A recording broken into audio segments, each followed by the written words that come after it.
Chair, Your Excellencies, I'm honored by the chance to make these brief remarks at the 18th Summit of the Non-Aligned Movement. The Ghanaian delegation is grateful to the President of the Republic of Azerbaijan, His Excellency Ilham Aliyev, and his government for their warm reception and hospitality.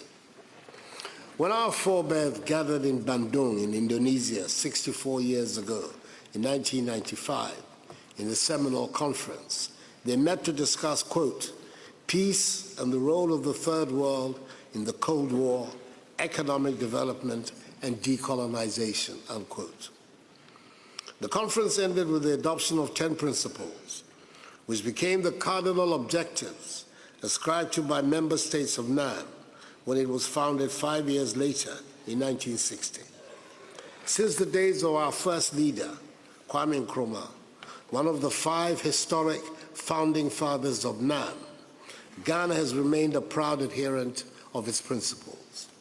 We believe that the strength of this movement is determined not by its numbers, but more significantly by its attachment to them. For us in Ghana, and indeed in Africa, the successful struggle against colonialism and imperialism, one of the aims of Bandung, has been accomplished.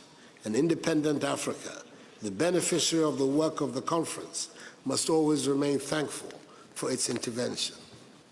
But I have no doubt that the promoters of the conference wanted more than just to fulfill the dreams of political freedom and independence of their peoples. The promise, implicit in the drive for liberation, was that freedom would inspire the rapid enhancement of the quality of life of their peoples and banish the specter of mass poverty bequeathed to us in Africa by the long period of colonial exploitation. Alas, that has still not happened for a variety of reasons, internal and external.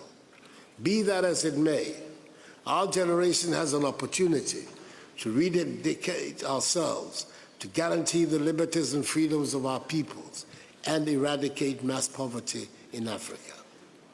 The process of upholding the principles of Bandung involves several things. It involves policy for significant investments in education at all levels and in accessible health care for all. It involves policy for the structural transformation of Africa's raw material producing and exporting economies into industrial value-adding economies that can trade in products in the global marketplace at the high end of the value chain. It involves policy that will pursue a clear roadmap towards the political and economic integration of Africa to enable us to maximize our potential and deal with the outside world on an equal footing. It involves, quote, the promotion of economic and cultural cooperation, protection of human rights, and the principle of self-determination, unquote. It involves the realization of the 17 Sustainable Development Goals, which provide us with a great platform to fight inequality on all fronts, wipe out extreme poverty, eliminate pandemics like HIV, AIDS, and Ebola, tackle issues of climate change, and reverse the degradation and unsustainable use of our environmental and marine resources. These are critical challenges, but ones we have to meet if at long last we are to exploit the vast possibilities and enormous wealth of our respective countries in Africa for the benefit of our peoples. It involves, above all, member states of this movement working together to establish a global order of equality, peace, and security, devoid of great power domination and nuclear weapons.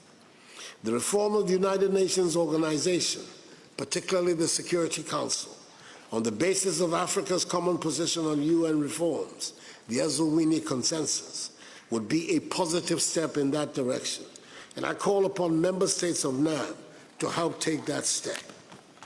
I'm an incurable optimist and believe in our capacity to achieve these ends. The socio-economic transformation of Africa is imminent, which will permit us to build a new progressive Africa on the values of freedom and justice, and allow us to make our own unique contribution to the growth of world civilization. It is within reach if we in Africa work together. May God bless the peoples of the non-aligned movement and us all. I thank you for your attention.